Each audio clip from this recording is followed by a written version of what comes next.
kita bisa melihat bahwa sindiran itu sangat efektif ya, yakni ketika banyak pendukung Jokowi dan Prabowo yang ribut dalam upaya ngeles.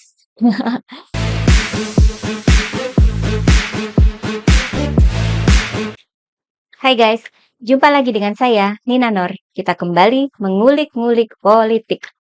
Orang kalau punya salah itu pasti hidupnya nggak tenang ya. Iya nggak sih?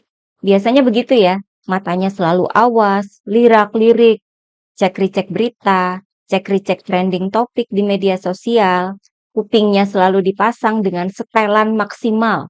Takut kalau ada yang ngomongin di belakang atau di depan. Takut kalau ada yang bocorin rahasianya. Setiap ada notif video YouTube, pikirannya langsung ke media yang kerap bikin video hasil investigasi, seperti bocor alus dari Tempo atau A1 dari Kumparan, atau bahkan video-video opini dari Seaword. Sementara orang yang nggak punya salah itu hidupnya tenang dan enak ya. Contohnya Pak Ahok, pernah dihujat, pernah dipenjara, tapi sesudah itu Ahok hidupnya enak. Secara materi melebihi orang-orang yang dulu menzolimi beliau. Secara pribadi juga bahagia bersama keluarga. Kenapa saya mengambil Pak Ahok untuk menjadi contoh? Karena yang akan kita bicarakan di sini adalah wakil presiden kita, Bapak Ma'ruf Amin. Dulu, Ahok dan Pak Ma'ruf ini berada di masing-masing kutub yang berseberangan. Pak Ma'ruf itu dulu ketika menjadi ketua MUI mengeluarkan fakta bahwa Pak Ahok ini sebagai penghina Al-Quran dan ulama. Pak Ma'ruf juga menjadi saksi yang memberatkan dalam sidang Pak Ahok ya. Tapi itu dulu ya.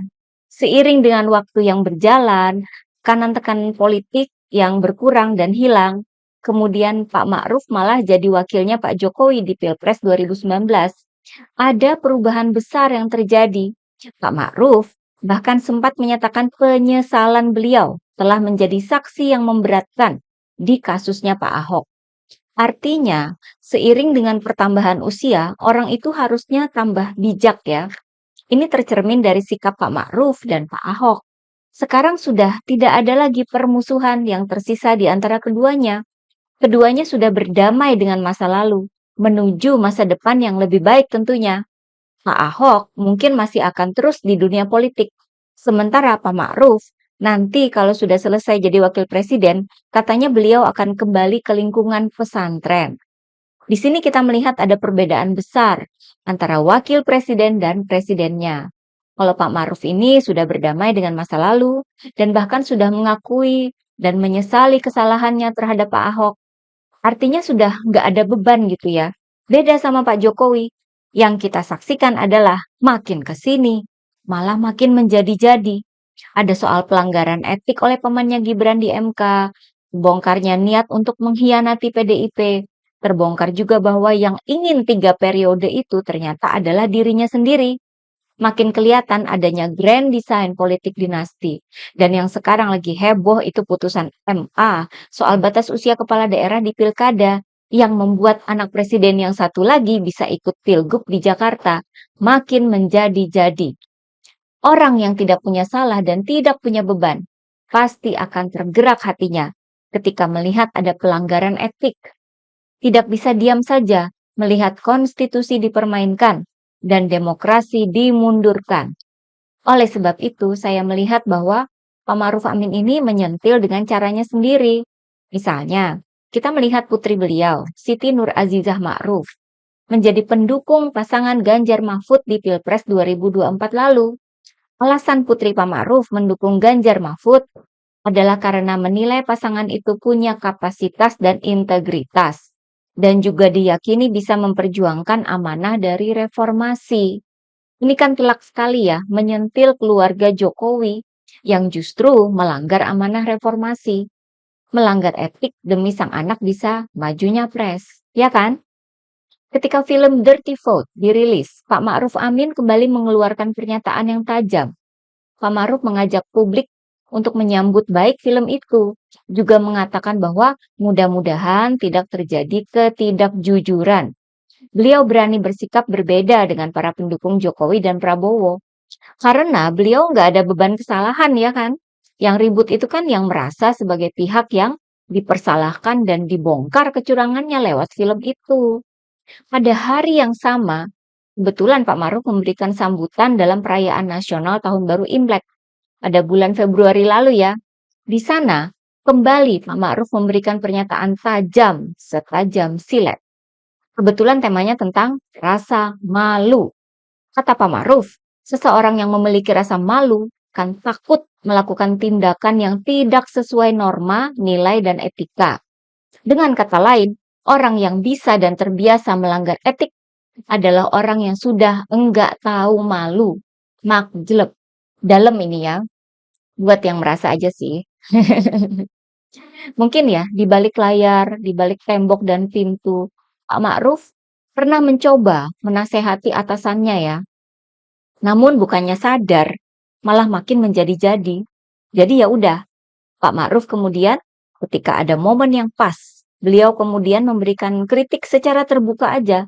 Lempar aja ke publik. Terserah sama publik ini mau dikembangkan menjadi apa. Oh, dari publik gak bakalan ada yang kemudian protes sama beliau. Siapa coba yang berani protes ke wakil presiden yang juga seorang kiai, tokoh agama senior? Apalagi yang dikemukakan Pak Ma'ruf itu, kalau dikembangkan ke politik, kan memang ada buktinya. Ada pelanggaran etik secara nyata. Nah, sekarang ini, beberapa hari lalu, Pak Ma'ruf kembali mengeluarkan pernyataan yang dalam gitu maknanya. Pada hari yang sama, Mahkamah Agung atau MA ketok palu soal batas usia kepala daerah di pilkada yang bikin Kaesang bisa ikut Pilgub Jakarta itu loh. Di hari yang sama, tanggal 29 Mei hari Rabu. Apakah mungkin karena Pak Ma'ruf sudah mengetahui soal putusan MA itu, jadi kemudian beliau mengeluarkan pernyataan itu? Atau gimana? Kita nggak tahu ya. Atau mungkin ya kebetulan aja ada momen yang pas, lalu Pak Ma'ruf kembali memberikan sentilan terhadap politik dinasti. Ini disebutkan beliau ketika memberikan sambutan di acaranya MUI. Ma'ruf bicara soal iman dan jalan hidup, bahwa manusia bisa memilih untuk beriman atau tidak, bisa memilih untuk menentukan jalan hidupnya. Namun, ada hal yang tidak bisa dipilih oleh manusia karena merupakan keputusan Allah, seperti kita lahirnya di mana. Orang nggak bisa memilih siapa orang tuanya. Kemudian Pak Ma'ruf bilang gini, kalau bisa memilih, saya ingin jadi anak presiden. Tapi kan nggak bisa. Kata-kata ini mantap banget ya, menyentil ke segala sisi. Sisi anak yang bisa jadi wakil presiden karena pelanggaran etik pamannya, dan sisi anak satunya yang langsung bisa jadi ketua partai karena partai itu disebut sebagai partai bapaknya. Dan sekarang anak itu juga bisa langsung maju di pilgub karena ada aturan yang diubah. Enak banget dong. Makanya, Ma'ruf ingin jadi anak presiden. Bahkan di salah satu media ya, itu ada yang memaparkan silsilah keluarganya Pak Ma'ruf, yang katanya merupakan keturunan seorang raja di Jawa. Berdarah biru loh ya. Tapi kok beliau lebih ingin jadi anak presiden? Media itu pun menduga bahwa pernyataan itu merupakan sindiran terhadap anak Pak Jokowi, yaitu Gibran. Kita bisa melihat bahwa sindiran itu sangat efektif ya, yakni ketika banyak pendukung Jokowi dan Prabowo yang ribut dalam upaya ngeles. Misalnya, dari Partai Golkar, bilangnya itu pernyataan biasa aja, bahkan dibilang nggak mungkin itu jadi sindiran, karena wakil presiden itu katanya tegak lurus dengan Pak Jokowi. Partai PAN juga menyebut bahwa pernyataan Pak Ma'ruf itu bukan merupakan satir yang menyindir, hanya merupakan penjelasan kekuasaan Allah yang mutlak, katanya gitu. Dari Partai Demokrat juga ada pemaparan panjang dan lebar. Intinya bahwa pernyataan Pak Ma'ruf itu dinilai tidak punya tendensi politik. Bahkan dari kelompok relawan Prabowo, diwakili oleh Ketua Prabowo Mania, Immanuel Ebenezer, juga ikut menyebut kalau pernyataan itu juga tidak mengandung sindiran. Katanya, hanya orang yang terlalu benci sama Presiden Jokowi yang mengaitkan pernyataan Pak Ma'ruf dengan opini negatif. Waduh, malah makin menegaskan ya bahwa Prabowo itu anti kritik dan otoriter. Gak mau ada oposisi, gak mau atau takut ya. Ya begitulah, dengan berbagai kata-kata mereka ngeles, bahkan berusaha membungkam kritik ya. Malah makin membuka kedok rezim yang akan datang ya. Hati-hati kalian kalau mau ngomong katanya. Kita sudah siap membungkam kritik dari siapapun. Begitukah masa depan demokrasi kita? Bagaimana pendapat teman-teman? Sekian dulu dari saya ya. Begitulah kura-kura.